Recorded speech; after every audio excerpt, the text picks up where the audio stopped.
super autos at $1,394,000. That is the entry fee, not the finished price. Because in Los Santos, buying the car only gives you permission to begin spending money on the car. I ordered it in black and sent it straight to the agency. No performance work yet. No paint, no suspension, just a large luxury sedan arriving in factory condition, looking respectable enough to attend a business meeting and powerful enough to leave before anyone asks what the business actually is. Before touching the engine, I wanted to see what the Merula felt like stock. Immediately, the proportions stand out. This is not a small sedan. It has a long body, a wide stance, and enough sheet metal to make nearby compact cars look like supporting characters. But it does not feel heavy in the lazy sense. Even without the performance upgrades, the steering responds quickly, the chassis changes direction without arguing, and the car carries its size better than expected. The first destination is the agency, because apparently a modern luxury sedan in Los Santos now requires an anti-aircraft package before it requires better brakes. The missile lock-on jammer costs $400,000. That brings the running total to $1 million. At $794,000 before the first traditional performance upgrade has even been installed. But this is one upgrade I consider practical. The Merula is a car I intend to drive, not something I want permanently displayed behind glass because every passing motorcycle has military guidance systems. With the jammer installed, homing missiles can no longer lock onto the vehicle. Players can still attack it manually, of course. Los Santos has not become civilized.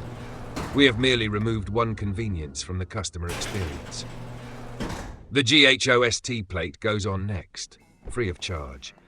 A small moment of financial mercy from a city that just charged $400,000 to stop strangers from firing guided explosives at a Cadillac. From the agency, I drive the car to the LS car meet with the stock performance setup still intact. That is deliberate.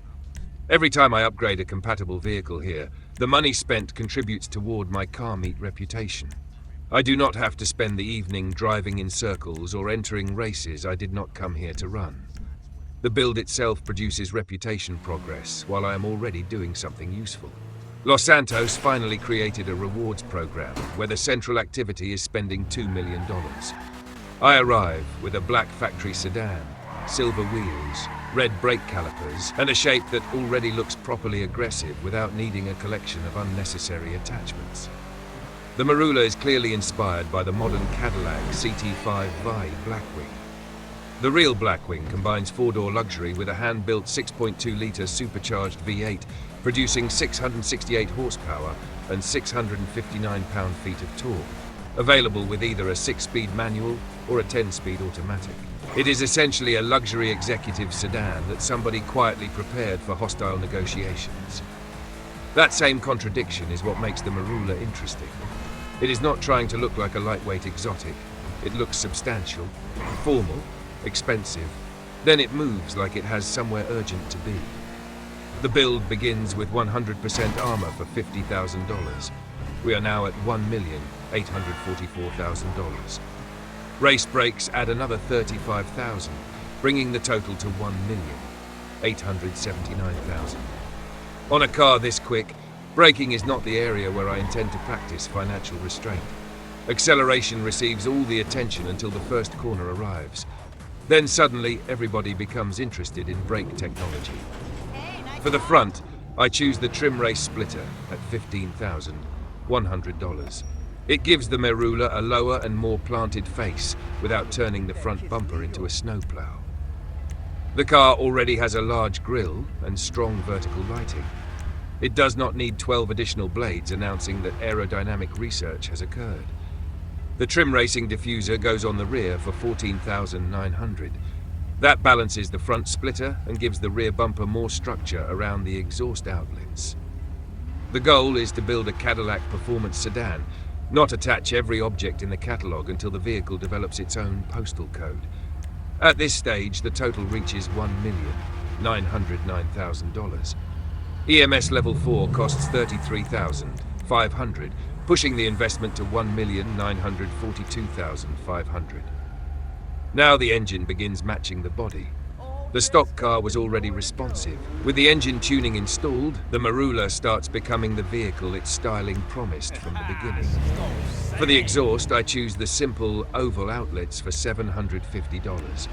Not the most expensive option, not the loudest looking option, just the one that fits the rear design properly. Expensive does not automatically mean correct. Sometimes the $750 part looks better than the $9,000 part, because the cheaper one was designed by somebody who knew when to stop. The GT hood costs $12,400. It adds stronger ventilation and more definition through the center without abandoning the shape of the sedan. The factory hood was clean, but this one makes the front end look connected to the performance underneath it. White headlights cost $20,000. The Merula already has one of the best modern lighting designs among the Albany sedans. The white lamps sharpen those vertical elements and work properly against the darker body treatment. I did not choose yellow. The car is already fast enough. It does not also need to illuminate the road like an approaching weather emergency. By this point, the confirmed investment has reached $1,975,650, and we still have paint to buy. For the primary finish, I select anodized blue pearl at $45,000. This is where the entire build changes. Under the workshop lighting, the paint moves between deep blue, violet, and almost black, depending on the angle. It preserves the executive character while allowing the body lines to become visible. On the original black finish, several of those surfaces disappeared into one dark shape. The blue pearl exposes the shoulders, the hood channels, and the long side profile. It is not loud, it does not need to be. The paint waits for the light and then quietly explains how much it cost. That selection carries the total beyond $2 million.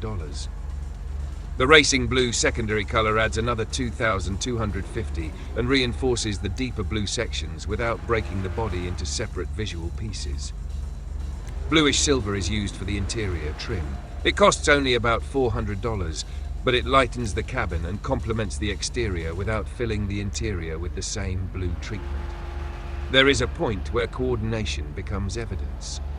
The Merula does not require blue seats, blue dashboard panels, blue stitching, blue instruments, and a blue steering wheel to establish that the exterior is blue.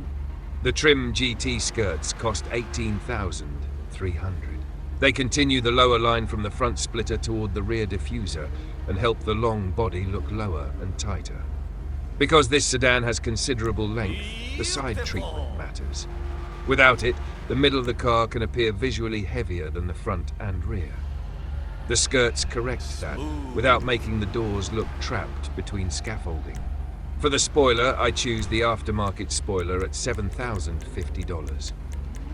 This is one of the smaller options, and that is exactly why it works. The Merula does not need a dining table attached to the trunk.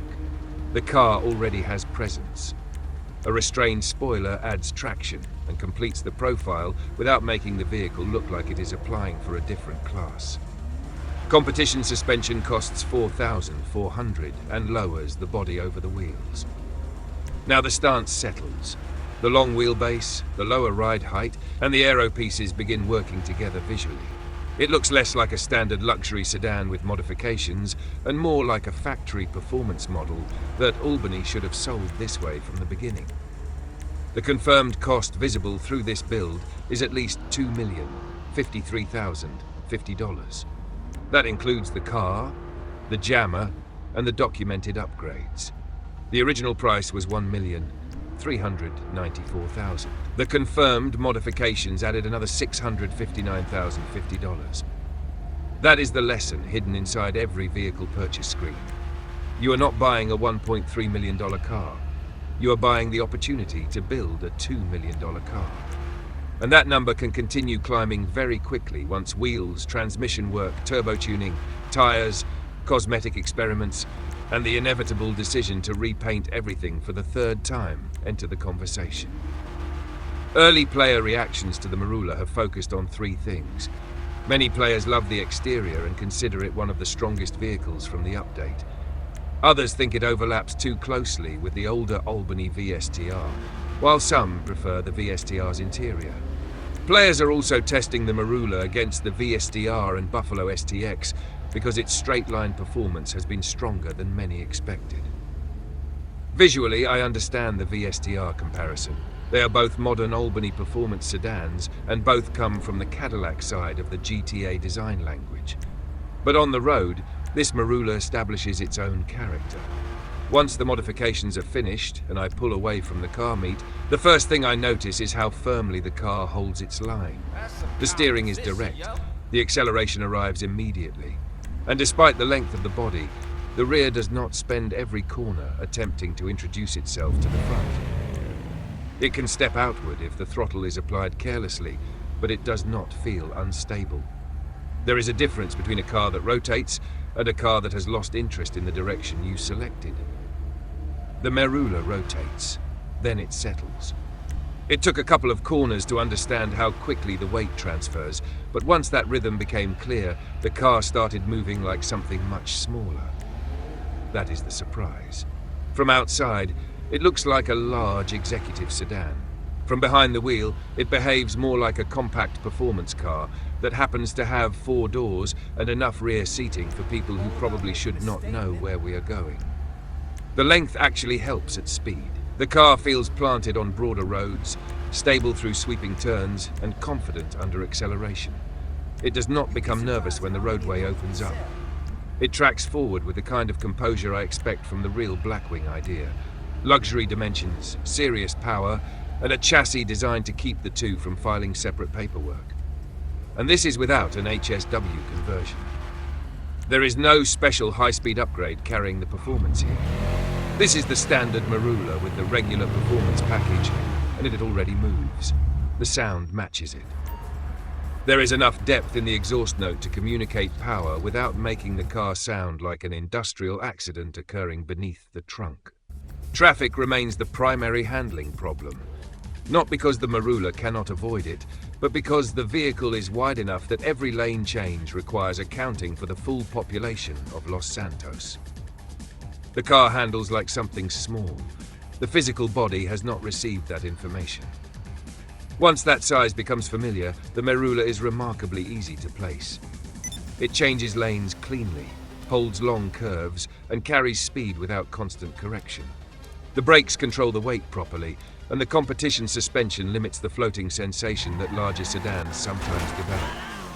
The final drive confirms what the workshop suggested. This is not just another collectible purchase because the update placed it on a website. This is a driver's car. It belongs with the other Albany performance sedans, but it does not disappear beside them. The D.S.E.A has its own character. The existing Cadillac-inspired cars in the collection each have their place. The Merula brings something more modern, more controlled, and more visually severe. By the time I reach the Eclipse Boulevard garage, the anodized blue pearl is doing exactly what I wanted. Under brighter light, the blue becomes obvious. In shadow, it returns to a darker executive finish. The white headlights define the front, the silver trim keeps the cabin clean, and the smaller spoiler allows the long rear profile to remain intact. This one is going into the Cadillac collection. I may reorganize the garage later, because vehicles like this should not simply be placed wherever an empty space happens to exist. A proper collection needs structure. Similar manufacturers, related eras, and vehicles that make visual sense beside one another. The setup comes first. Even in the garage. The Albany Merula costs more than the purchase page suggests. Once protected, upgraded, lowered, and finished properly, this build crosses $2 million. But unlike many vehicles that become expensive before becoming useful, the Merula earns its position. It looks right. It sounds right. It handles far smaller than its dimensions suggest. And when the road opens, this large Cadillac-inspired sedan moves with the confidence of something that knew exactly what it was before the first modification was installed.